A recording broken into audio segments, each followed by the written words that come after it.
Hi friends, பங்கஜ நலபாகத்தில் இன்றைக்கி காரடியான் நோன்பு special recipe பார்க்க போகிறோம்.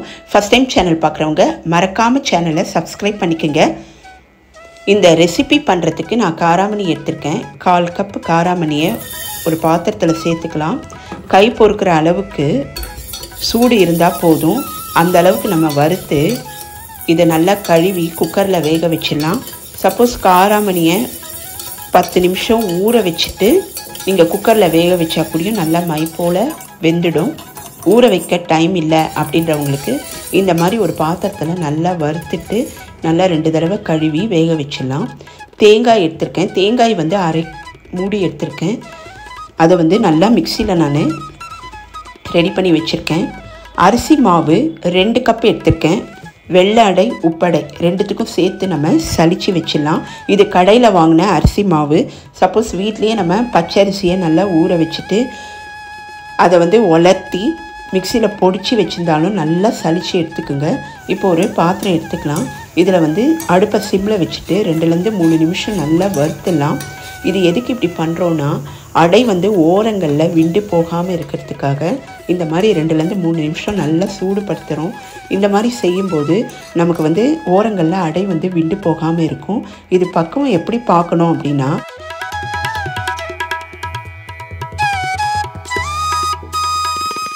இடைக்கோளம் போட வரணும் நமக்கு. இப்போ நம்ம வெல்லம் 1 கப்பு எடுத்திருக்கோம். இதுக்கு 1 கப்பு அரிசி மாவு, 1 கப்பு வெல்லம். இனிப்பு கரெக்டாக இருக்கும். இதுக்கு 1 கப்பு தண்ணீர் விட்டு வெல்லத்தில் இருக்கிற கல் மண் 2த்தையும் நீக்கிடலாம். ஒரு 2 நிமிஷம் அடுப்பில் வச்சுட்டு நல்லா மிக்ஸ் பண்ணிக்கலாம். தண்ணீர் கொதிக்கணும்னு அவசியம் இல்லை. வெல்லம் கரைஞ்சால் போதும். அதுக்கப்புறம் இதை ஃபில்ட்ரு பண்ணி தனியாக எடுத்து வச்சிடலாம். நமக்கு வெள்ளை தண்ணீர் இப்போ தயாராக இருக்குது. காராமணி அதுக்குள்ளே குக்கரில் நல்லா வெந்திருக்கும். இப்போ காராமணி எப்படி வெந்திருக்குன்றதை நம்ம பார்க்கலாம். பாருங்கள், இப்படி கையில் மசிச்சா நல்லா மசியணும். ஒரு 5 விசில் வேக வச்சு எடுத்துக்கலாம். இதை 2ஆக டிவைட் பண்ணி வச்சுக்கலாம். உப்படைக்கும் வெள்ளடைக்கும். இப்போ ஒரு பாத்திரம் எடுத்திருக்கேன். இதில் வடித்து வைத்த வெள்ளை தண்ணீர் 1 கப்பு சேர்த்துக்கிறேன். இதோட 1/2 கப்பு தண்ணீர் சேர்த்துக்கலாம். வெள்ளை அடை செய்வதற்கு 1 கப்பு அரிசி மாவுக்கு 2.5 கப்பு தண்ணீர் அளவு கரெக்டாக இருக்கும். நமக்கு தட்டுறதுக்கும் கரெக்டாக வரும்.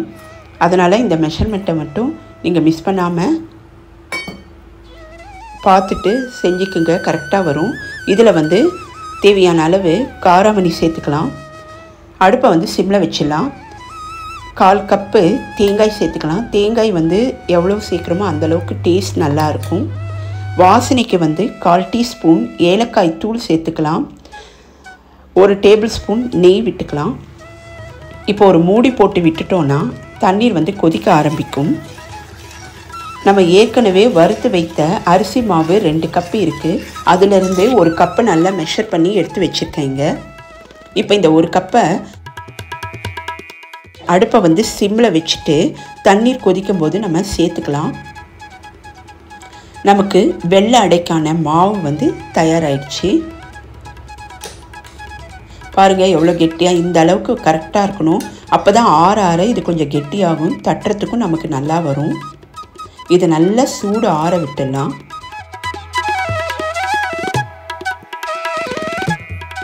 இது நல்லா ஆறட்டும்.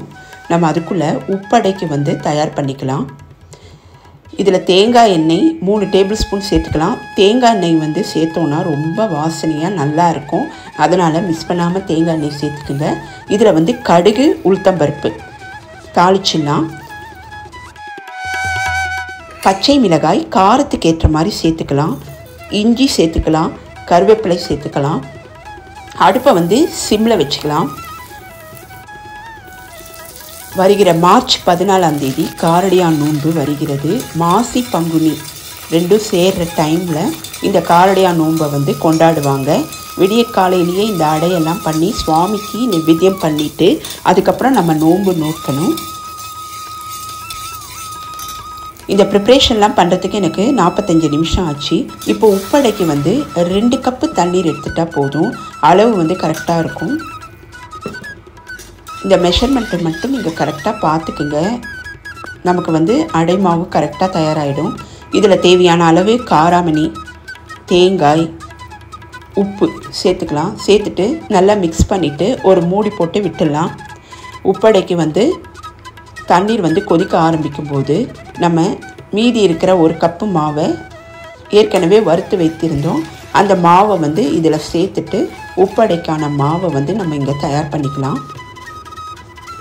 நமக்கு சூப்பராக இப்போது 2 அடை மாவும் தயாராக இருக்குது.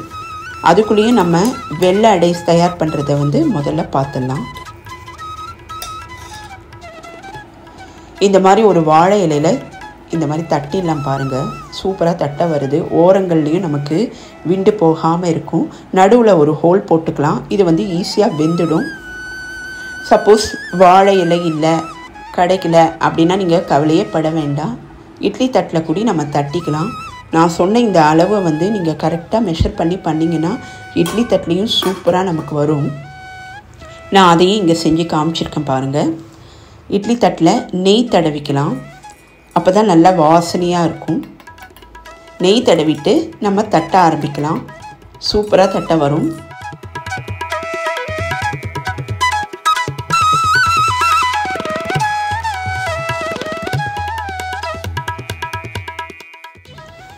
அஞ்சு நிமிஷம் ஹைலியும் 5 நிமிஷம் லோலையும் வச்சு எடுத்துடலாம். சூப்பராக நமக்கு வெந்து அடை வந்து தயாராக இருக்கும். பாருங்கள், இந்த மாதிரி எல்லா தட்டுலேயும் நம்ம தட்டிடலாம்.